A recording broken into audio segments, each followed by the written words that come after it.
Hi எல்லோரும் எப்படி இருக்கீங்க? இந்த வீடியோவில் என்ன பார்க்க போகிறோம்னா பன்னீர் ரைஸ் எப்படி ரெடி பண்ணி கொடுக்குறதுன்னு பார்க்க போகிறோம் கிட்ஸ் லஞ்ச் பாக்ஸுக்கு. ஃபஸ்ட்டு பன்னீர் எடுத்து குட்டி குட்டி க்யூப்ஸாக கட் பண்ணிக்கலாம். அதில் கொஞ்சம் மஞ்சத்தூள், மிளகாத்தூள், சால்ட்டு, கேர்டு கொஞ்சம் போட்டு மிக்ஸ் பண்ணிக்கலாம். இது குட்டீஸு கொடுக்குறனால நான் இது போட்டிருக்கேன். உங்களுக்கு வேறு எதாவது ஸ்பைசஸ் வேணுன்னா போட்டுக்கலாம். தென் இதை நான் தோசைக்கல்லில் வச்சு இதையெல்லாம் ஃப்ரை பண்ணி எடுத்துக்க போகிறேன். நல்லா 2 சைடும் திருப்பி போட்டு ஃப்ரை பண்ணி எடுத்து தனியாக வச்சுக்கோங்க. அதுக்கப்புறம் ஒரு பேன் எடுத்துக்கோங்க. அதில் 2 ஸ்பூன் ஆயில் ஆட் பண்ணிவிட்டு ஆயில் ஹீட் ஆனதும் அதில் சீரகம் கொஞ்சம் போட்டுக்கோங்க. சீரகம் பொரிஞ்சதுக்கப்புறம் சின்ன சின்னதாக கட் பண்ணியிருக்கேன் பெரிய வெங்காயத்தை ஆட் பண்ணிக்கோங்க. கூட ஒரே ஒரு சின்ன பச்சை மிளகாய் ஆட் பண்ணியிருக்கேன். அதை வணங்கினதுக்கப்புறம் கூட இஞ்சி பூண்டு பேஸ்ட் ஆட் பண்ணிக்கோங்க. இஞ்சி பூண்டு கொஞ்சம் பச்சை வாசம் போகிற அளவுக்கு லைட்டாக வணக்கிட்டு அதுக்கப்புறம் கொஞ்சம் தக்காளி ஒரு ஹாஃப் தக்காளி ஆட் பண்ணியிருக்கேன். உங்களுக்கு வேணும்னு ஆட் பண்ணிக்கோங்க, ஆப்ஷனல் தான். தக்காளி ஆட் பண்ணால் அந்த மதியம் சாப்பிடும்போது கொஞ்சம் ட்ரை ஆகாமல் இருக்கும். வணங்குறதுக்காக கொஞ்சம் சால்ட் ஆட் பண்ணிக்கலாம். அதுக்கப்புறம் குக் பண்ணி ஆற வச்சுருக்க ரைஸ் எடுத்து அதை ஆட் பண்ணி எல்லாத்தையும் போட்டு ஒன்றா மிக்ஸ் பண்ணிவிட்டு லாஸ்ட்டாக பன்னீர் ஆட் பண்ணி அதையும் மிக்ஸ் பண்ணிவிட்டு அதுக்கப்புறம் கொத்தமல்லி தழை கொஞ்சம் போட்டு ஆஃப் பண்ணிக்கலாம். டேஸ்டியான paneer rice ready. Next French fries ready பண்ணலாம். பாப்பா ஃபஸ்ட் டே லஞ்ச் எடுத்துகிட்டு போகிறாங்க இருக்காது, அவளுக்கு பிடிச்சதா பார்த்து செஞ்சுட்ருக்கேன். நான் பேக்டு ஃப்ரெஞ்ச் ஃப்ரைஸ் தான் வாங்கியிருந்தேன், ஃப்ரீஸ் பண்ணி வச்சது. அதை கொஞ்சமாக ஆயில் ஆட் பண்ணி அதை ஃப்ரை பண்ணி அது கூட சாஸ் வச்சு கொடுத்துட்டோம்னா ஒரு ஸ்நாக்ஸ் பாக்ஸ்க்கு வச்சுக்குவா. ரெடி பண்ணதில் லஞ்ச் பாக்ஸில் பேக் பண்ணிக்கலாம். ஃபஸ்ட்டு ஆரஞ்சு ஜூஸ் போட்டு வச்சுருக்கேன். கரும் சர்க்கரை போட்டதால அந்த கலர் இருக்குது. ஆரஞ்சு ஜூஸ் ஊற்றிக்கலாம்.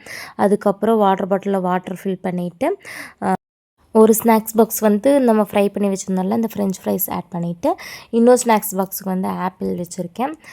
அது கூட கொஞ்சம் ட்ரை கிரேப்ஸும் அப்புறம் சாஸும் ஆட் பண்ணி வச்சுக்கலாம். இவருக்கும் ஹஸ்பண்டுக்கும் ஒயிட் ரைஸு, சாம்பார், ரசம், தயிர் இதெல்லாம் ரெடி பண்ணி வச்சுருக்கேன். ஒவ்வொன்றா எல்லாம் ரெடி பண்ணாலும் மனசுக்குள்ளே ஓடிட்டே இருக்குது. சரி ஃபஸ்ட்டு ஃபுல் டே எப்படி இருப்பா அப்படிங்கிறது தெரியல. இவ்வளோ நாள் ஹாஃப் டே 3 டேஸ் இருந்துச்சு. அதுக்கே ரொம்ப அழுதா. ஃபுல் டே எப்படி அவளே எடுத்து சாப்பிட்டு அவளே எல்லாம் என்ன பண்ண போகிறான்னு தெரில. எல்லா அம்மாங்களுக்கும் ஃபஸ்ட் டே அப்படி தானே ஃபீல் இருக்கும். உங்கள் குழந்தையில விடும்போது உங்களுக்கு எப்படி ஃபீல் ஆச்சுன்னு கமெண்ட் பண்ணுங்கள். எல்லாம் ரெடி. லஞ்ச் பாக்ஸும் எடுத்தாச்சு. அப்பாவும் பாப்பாவும் சாமி கும்பிட்ருக்காங்க. சாமி கும்பிட்டு கிளம்ப போகிறாங்க. நான் இன்றைக்கி மார்னிங் பாப்பாவை விட்டுறக்கு போகலை. ஈவினிங் தான் கூப்பிட்றக்கு போகிறேன். பாப்பாவுக்கு ஸ்கூலுக்கு போகிறது ஒரு ஃபீலிங், நான் வராது ஒரு ஃபீலிங். பாப்பா அழுதுகிட்டே போனால் லவ் யூ அப்படின்னு சொல்லிட்டு அழுதுகிட்டே கிளம்பிட்டா.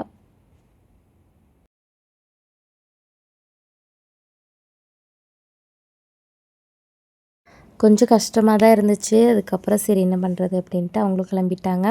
நானும் இன்றைக்கி வைகாசி விசாகங்காட்டிக்கு வேல் வச்சுருக்கனால வேல் பூஜையெல்லாம் பண்ணணும், சாமிக்கு விளக்கு போடணும். அதனால் அந்த வேலையெல்லாம் இருந்துச்சு. அதுக்கு ரெடி பண்ண ஸ்டார்ட் பண்ணிட்டேன்.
இன்றைக்கி வைகாசி விசாகம் இல்லையா, அதனால் எங்கள் சாலையூர் பழனியாண்டர் கோயிலில் விளக்கு பூஜை இருந்துச்சு.